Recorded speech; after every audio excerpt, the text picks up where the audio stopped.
Broadcasting from the business capital of the world, this is the Podcast Business News Network. And welcome back, everybody. Emotional resilience. Really important to have if you want to navigate life without getting caught up in the little things.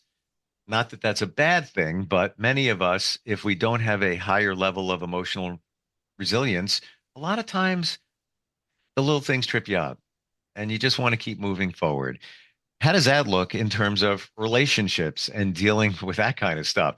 We're going to dig into this. We've talked about emotional resilience before. We're going to take a different spin on it with her.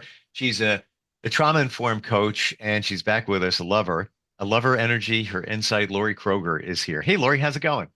It's going well. How are you today? I am good. I'm good. So before we go anywhere, before we're in the car right now, before we turn the key on or press the button, and move it forward, let's talk about emotional resilience and what exactly it is. Emotional resilience is that ability to feel your emotions, to allow them to work out the pieces that they need to, and still be able to move forward. That ability to bounce back, even when challenging times come forward. And once you start building your level of emotional resilience, bouncing back is faster now, isn't it? Absolutely. It really is. Is there a point where you don't need any more? I never even thought about that, or it's always, you always, like air. Always need to continue building on it. Self-awareness is a strength in itself, but it's continual. There's always something new to learn about you. When we get mad at other people, when we start seeing things in people that we don't like, a lot of times we need to turn that inward and see, okay, what is it about me that's making this so difficult? That's where that emotional resilience really comes in. And so you have that ability to look inward and say, oh, okay, I made a mistake here. So maybe this is something that I can work on for me. And so emotional resilience never ends. It's a journey. I'm right there with you in thinking back to situations of my past, and it could have been even 5 years ago. And I think I have a much higher level of emotional resilience. But I would have been in freak mode in previous. And now, and I'm even talking like medical stuff, I'm dealing with a potential, situation. And I dealt with it in some regards like 2 years ago. And that was like, now I'm like, whatever. It's like, get past this, it'll be all good. Next on to the next thing. It's all good. I guess you need to expect the unexpected. You really do. And it's hard to expect it when you don't know what's coming. Yeah. Yeah. But that's part of that emotional resilience. Okay, you didn't know it was coming, but it's here. It's happening. How am I going to respond to this situation instead of reacting? A lot of times when we are in that fight or flight mode or, fawn or freeze, we don't think about different ways that we can react, or respond. And it's just instantaneous. The more we go through it, the more that 2-second split difference in self-awareness can change the outcome. And doesn't mean that we're going to be perfect all the time. I fail consistently, but it is taking that opportunity to really learn and understand, okay, what did I do here that I could have done differently? And if this situation arises again, how do I want to handle it versus how I handled it? I don't think I've ever asked you this, but I'm really curious. So, in the group that I'm with, a men's group, I've shared that before. Yep. We're told, and it's suggested, and this was part of a retreat, just part of a retreat, that you have to minimize your emotion, take your emotion out of it, take time to react. Now, men get a bad rap because many say they're not emotional. They don't feel any emotion. So it's counterintuitive in some regards, but in any situation, should you try to remove the emotion and just deal with the rest of it? I'm really curious. As long as you give yourself an opportunity to feel those emotions. I knew you were going to say that. There are times where that emotional intelligence takes over. It's like, we are in a crisis situation, or there's something going on that needs attention right now. I don't have time to be emotional. I need to take care of this. And so we respond accordingly. Mm. However, with that emotional resilience, we respond with more clarity. We're not just bursting out in anger. We're not flying off the rails. It's not, we're able to say, okay, you know what? I'm going to handle this emotionally later, but right now I've got business to take care of. And that is perfectly okay. It's not about feeling it right now, but it's also about not letting it build up. Gotcha. Yeah, I completely agree. And I should have clarified it when I said leave the emotion out of it. It's with other people. With other Sometimes, people. Yeah. yeah, Yeah. sometimes, But you got you to know, feel it. You there can't are just times, let there it are go. times that we don't want to express our emotions in front of other people, especially if we don't trust them with our emotions. Hmm. And trust is very, very huge when you're expressing that vulnerability, and having that person that you can trust there is helpful. It's like shame, bringing it into the light, having the ability to talk to somebody about it that you trust, that's not going to pull you down when you're already sitting at rock bottom. So, what are some ways, and there's lots to talk about here when it comes to this. Um, what are some ways to purge the emotion? I've been and I can't believe I'm almost embarrassed to say that I've waited this long to do this, but I didn't realize how important it would be. Keeping a journal. $1.50 if you want to spend on a notebook It is. and write down your feelings and what you're thinking.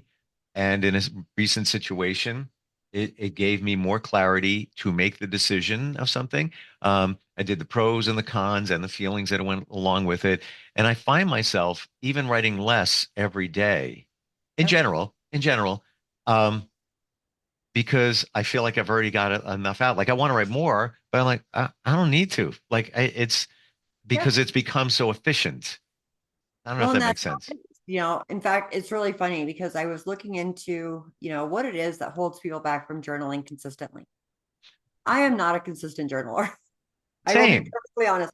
I love journaling. I think it is one of the best things in the world. I struggle with the perfection. Like, I feel like it should be a page long. It should be, and I've gotten past a lot of that to where it can be just a sentence. And when I need to release emotion, Mm, I will just start scribbling so that the tears will start to fall. Or I'll press down really hard with my pen to let that anger and that frustration out. Or I'll take a crayon and I'll just scribble. And it yeah, just helps to release that energy. I'm with you because in the beginning, I was more particular about my penmanship. I'm the only one reading it, but now it's like I'm laying in bed like I think I know what that word is. And the only reason I'm making the words clearer because all you need to do is let it out in case I want to read it back in years forward. I know what Exactly. I was saying. And Um, I'll just take a whole page. And like I said, I'll take a crayon and just scribble, just never, get out that energy. And then I can write a sentence or two. never thought of that. Okay. Wow. Pretty Hmm. awesome. So when you're in a situation, when you're in the thick of it, and you need to use your emotional resilience, how do you in that situation? Let's say you're having an argument with somebody. You got something going on. Things are changing around you, whatever it is. What do you do? Ask questions. Ask questions and find out, get curious, really understand what it is that's driving. What is that driving force? We can talk very broad in very general strokes that, when you're not sure exactly what it is, when you get curious, you can ask, okay, what is the real problem that we're running into here? What is the challenge here for you? And when you're asking yourself that, okay, Laurie, what is the challenge here for you? What is the struggle? What do I need to be aware of? And you can just start asking questions to start building some of that resilience. I'm not sure I answered your question. Try that again. Well, no, I love the fact of asking questions, but now I'm wondering when you're having a situation with somebody, should you also ask questions then? Sometimes, Yeah, absolutely. I You know, think we if you're, forget to. and sometimes we do forget. In fact, I just had that argument with somebody that I'm really, really close to. And the more I asked questions, the more pissed she got. Wow. um, there's a little bit of a gap in the emotional resilience. And so I wasn't expressing a lot of emotions, but she was seeking an apology, seeking some things that I was not prepared to give because I didn't know what was wrong. And the perspective between what she saw and what I saw were completely different. And Mm, so, one of my, and here, what we're going to dig into one of my weaknesses here. One of my greatest weaknesses is when somebody is into another relationship or I don't feel needed anymore, I move people out of my inner circle to arm's length. And sometimes that creates a gap that wasn't intended. And you end up hurting people that you didn't mean to hurt. mm, So we came across a few hidden expectations where she said she needed me and I wasn't there. But she never spoke up. She never told me she needed me. She never asked for help. And that's where I realized that I had pushed her to arm's length because I wow. didn't feel needed anymore. And when I did that, it hurt her. It unintentionally hurt her. And you not feeling needed anymore probably comes from your childhood. It does. It comes down to that, not being enough, not being wanted. So, there was a piece where I was absolutely responsible. And through this fight and through this argument, it may take time. It's probably going to take a lot of time to repair this relationship. But I've realized that unintentionally, I let my own traumas, my own issues determine how I responded to somebody. Or in this case, I reacted by pulling away. Mm, mm. The best part of all of this is you know it. And that's where the self-awareness and emotional resilience comes in, is sitting Mm, back and saying, okay, what could I have done differently? I can't change the past. I can't change her perception or how she feels about what happened. All I can do is take a look at me and say, okay, what can I do to strengthen my relationships and mm. stop pushing people to an arm's length? But you bring a really amazing point up here for the rest of us and your story. What is your weakness? I have to think about that. But believe me, I've got many. It's but in this regard, I'm trying to think of what it would be. I've started dealing in the facts, so maybe I don't think I've removed the emotions, but in major situations, I pilot on the facts now. The facts speak from this happened. You can't deny it. Sometimes people want to change it, and that's the Yeah. facts. The facts, it's the truth. But I don't know what I'd have to search. I'll be driving in my car later and Laurie's voice will be in my head. What's your weakness? Well, okay, so why don't we maybe to get there easier, finish the sentence. What is your weakness in or with blank? Tell me more. So what we're talking about, you identified your weakness in those situations, social situations. I don't know how to uh, qualify it, but I want to know what my weaknesses are. So how can I get closer to figuring them out? So what is my, if I'm What is gonna, my weakness, or change weakness to responsibility? What is my responsibility here? And what do I want my responsibility to look like? So my responsibility in this particular situation was to reach out to my sister. Okay.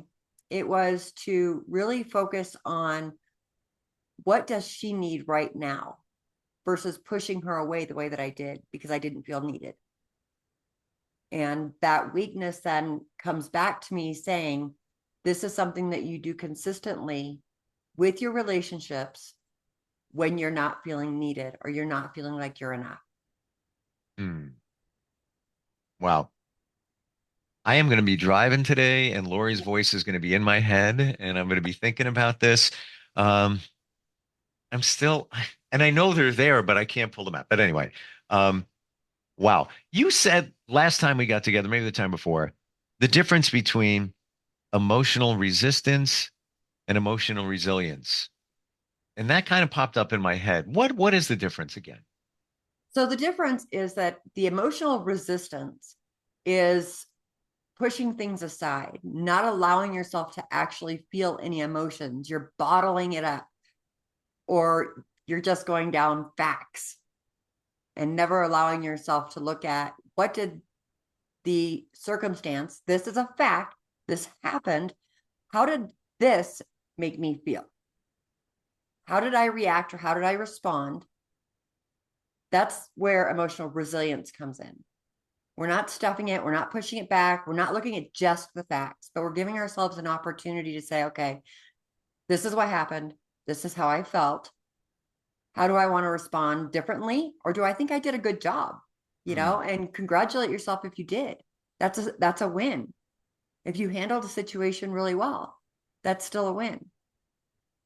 So are you going to bottle them up? Are you going to let that pen drop and the explosion happen because you've pushed things back for so long? Or are you going to give yourself an opportunity to say, okay, it made me feel this way. Doesn't mean you have to break down in tears. It doesn't mean you have to go into a fit of anger, but acknowledging the feeling that came with it. Interesting. Um, because some have get to the point where I'm not going to let them, not going to bother me. And it just doesn't come out of them. Mhm. But I guess it goes back to, and that for that person, you may be afraid to go open the door to emotion, but emotional resilience allows you to do it, but then move forward. The example, and this is the best example ever, and it came from you,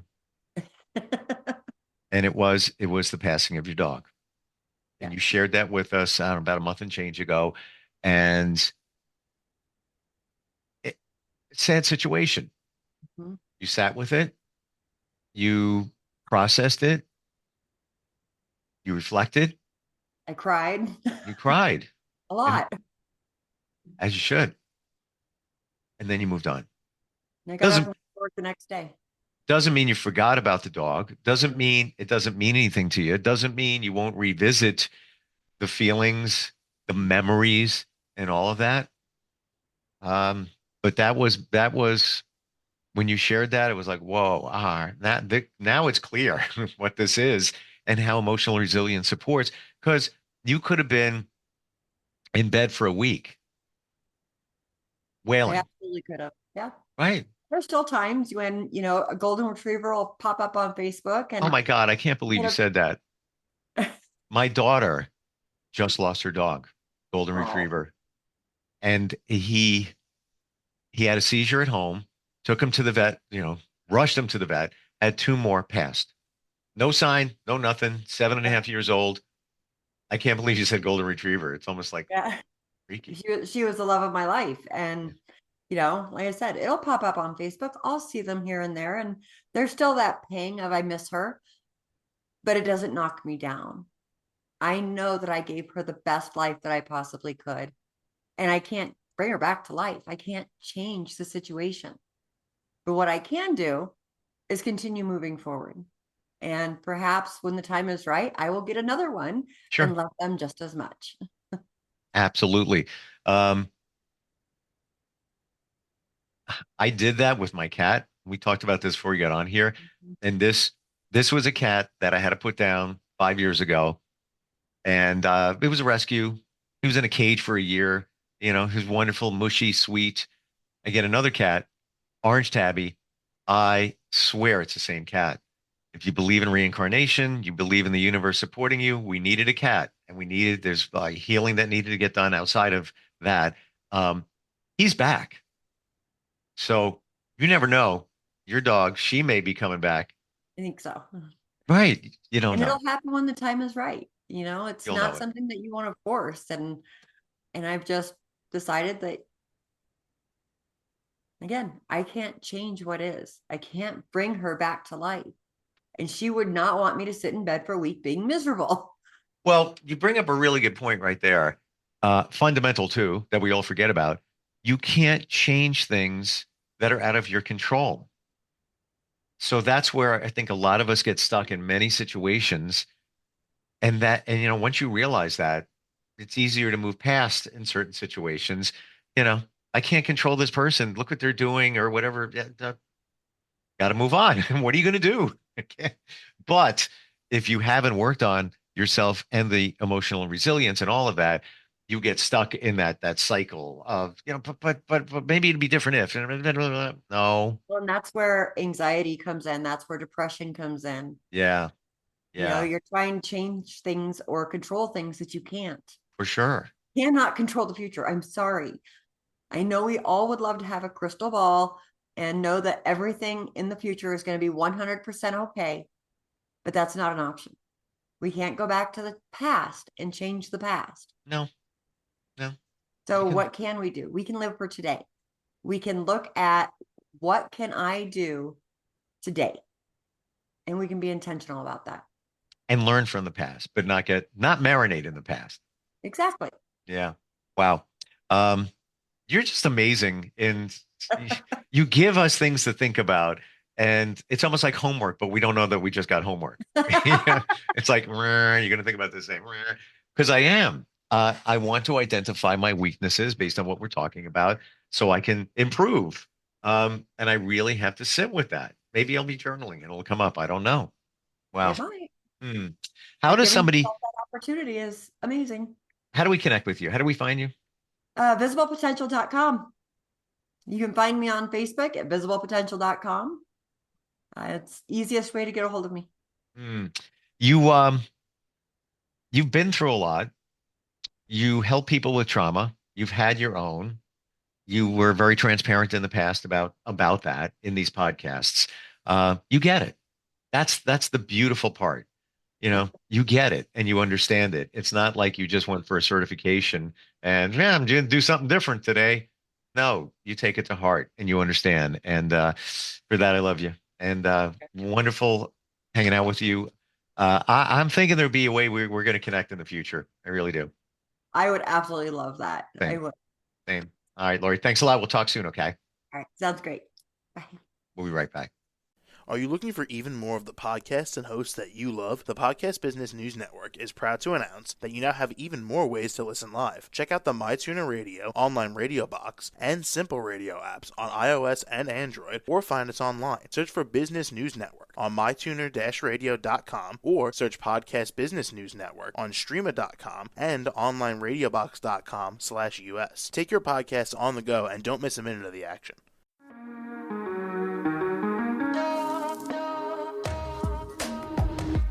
Broadcasting from the business capital of the world, this is the Podcast Business News Network.